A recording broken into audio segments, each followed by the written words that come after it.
lá, gente. A aula agora é sobre a questão da dialética para Hegel e para Marx. É um tema interessante porque atualmente no Brasil se fala muito em comunismo, direita, esquerda, conservadorismo. E quando a gente compreende a questão da dialética, fica mais fácil entender a realidade em que a gente vive. Mas de onde vem toda essa concepção teórica de esquerda, essa ideia de revolução, de que existe o risco de os comunistas entrarem na minha casa e levarem a minha televisão? Não, de onde saiu tudo isso, né? E essa aula é importante para vocês entenderem como que as ideologias podem ser transformadas em informações para incitar, para despertar o medo na população. Então vamos à questão da dialética, lá da origem. Quando Sócrates pensou a questão da dialética, ele entendia que a dialética poderia ser construída a partir de duas etapas, ironia e maiêutica. Ironia, perguntas, maiêutica, descoberta do conhecimento verdadeiro. Vou dar um exemplo. Pensa comigo, existem duas pessoas conversando. Uma pessoa faz perguntas, que é a etapa da ironia, para que outra pessoa descubra o conhecimento que está dentro dela. Ela tem que ter já dentro dela essa predisposição para encontrar o conhecimento verdadeiro. Até aí tudo bem, beleza. Depois vem o Platão, pensando também a dialética, e diz que a dialética nada mais é do que o processo de construção do conhecimento. Através não mais de dois movimentos, ironia e maiêutica, mas através das ideias de tese, antítese e síntese. Vem comigo. Tese. Determinada pesquisa sobre a questão da segurança pública. Antítese, uma proposta contra essa tese. Síntese seria uma construção a partir da antítese. Mas pode não ter ficado muito claro para você. Vamos usar a política de guerra às drogas como exemplo. Imagine que alguém construiu uma tese onde a política de guerra às drogas é uma coisa muito legal, funciona muito bem, vai dar muito certo.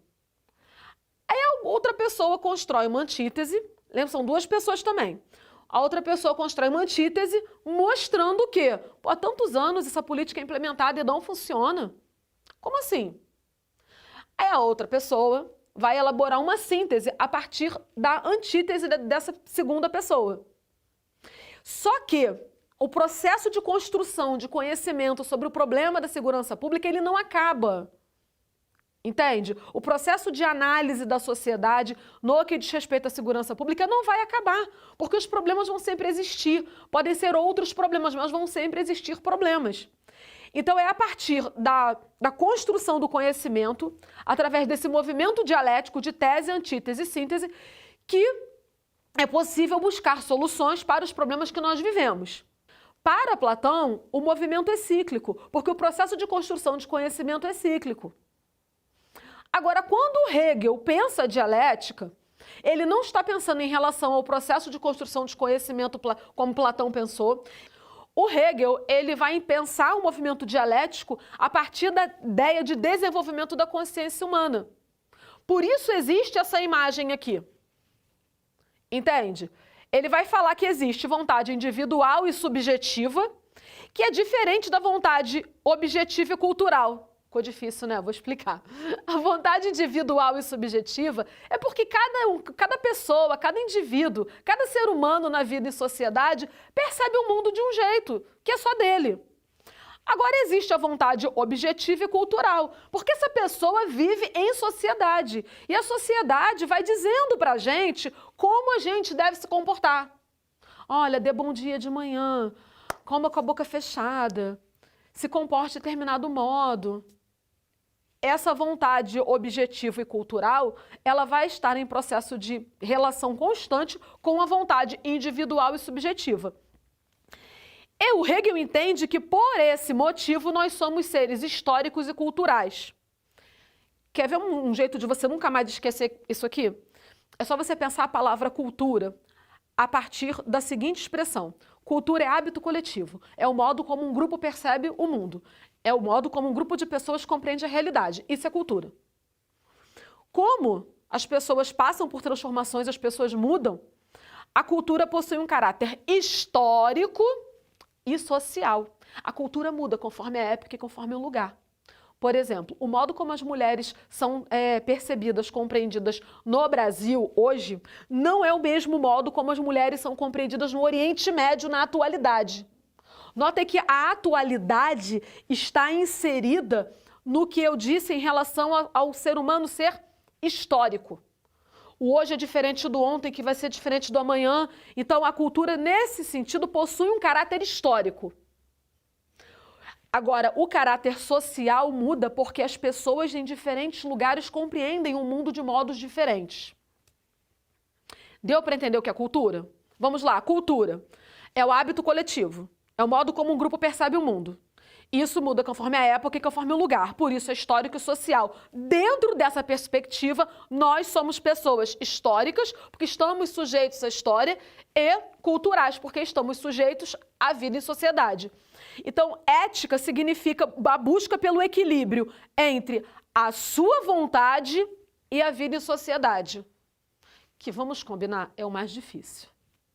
Não, a busca pelo equilíbrio entre o que eu quero e o que a sociedade quer de mim, gente, é muito difícil. Agora, negação da universalidade moral.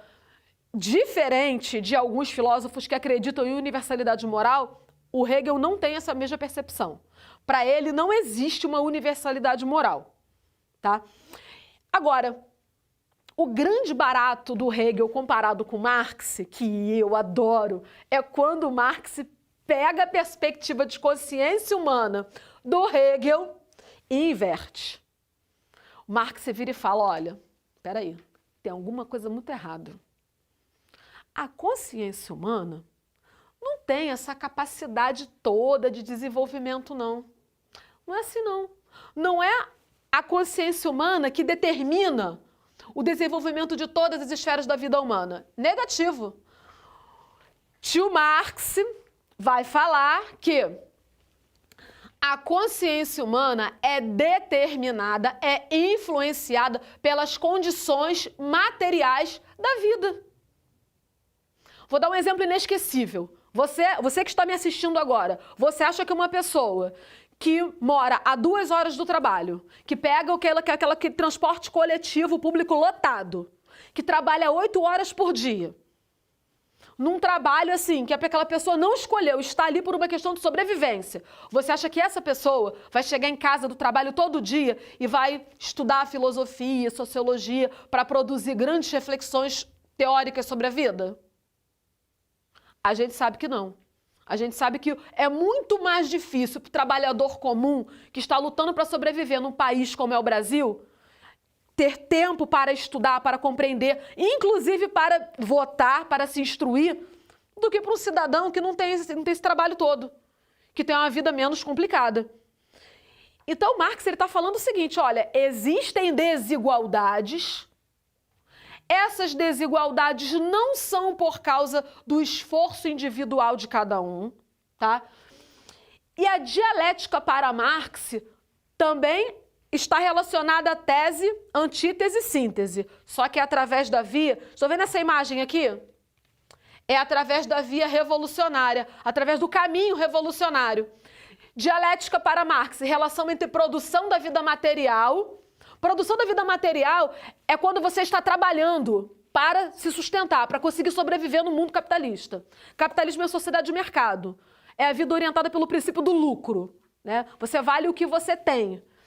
E o desenvolvimento da consciência humana. Então, a consciência humana, ela não determina, como determina para o Hegel, os aspectos da vida humana, mas ela é determinada pelas condições da vida material. Por isso eu dei o exemplo do transporte coletivo, transporte público. Materialismo histórico e dialético. Gente, olha só. Materialismo histórico e dialético. Ai, então é comunista quem gosta de bens materiais? Não. Materialismo histórico significa que a história da humanidade possui base material. Tio Marx não reconhece nada fora da matéria, nem Deus, nem o diabo. Então, quando alguém falar para você assim, nossa, Marx é coisa do diabo, não tem como Marx ser uma coisa associada ao diabo, porque ele não reconhece nada fora da matéria. Tá? E dialético, materialismo dialético significa que o movimento da vida humana é um movimento dialético da luta de classes, que vem da Idade Antiga, num conflito entre senhores e escravos, na Idade Média entre senhores e servos, e a partir do desenvolvimento do capitalismo entre burguesia e proletariado.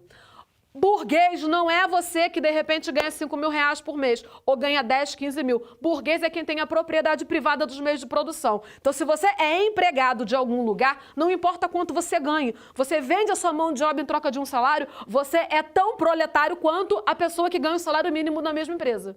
Entende isso? Burguês é o proprietário da empresa, o proprietário dos meios de produção, tá? Então, a relação entre dialética e a condição de alienação do ser humano. A condição de alienação é a incapacidade de perceber a relação de exploração que existe no capitalismo. A pessoa, quando é alienada, ela não consegue promover uma revolução. Ela não consegue entender a importância de uma luta política coletiva. Ela não consegue se enxergar como agente de transformação social. E o Marx, ele rompe, na cabeça dele, é importante romper com as relações de exploração para que haja liberdade. Mas não é qualquer trabalhador que está apto a fazer uma revolução. É somente o proletário. É a pessoa que tem consciência e entende a necessidade de uma revolução, por isso essa imagem está aqui, e essa revolução é através de uma luta armada. Tá? A revolução pacífica, a revolução no amor, em Marx, não. É pela força das armas mesmo, tá? Então, resumindo, enquanto Hegel entende que é a consciência humana que desenvolve, que determina o desenvolvimento de todas as esferas da vida humana, Marx inverte. Marx diz que a consciência humana ela é determinada pelas relações econômicas, pelas relações da vida material. O que pode gerar, o que vai gerar uma condição de alienação, que é a incapacidade do ser humano de perceber que ele é muito capaz de mudar a realidade através de uma revolução, através de uma luta armada. Então, gente, é isso. Quem quiser tirar foto do quadro pode ficar à vontade e até a próxima aula.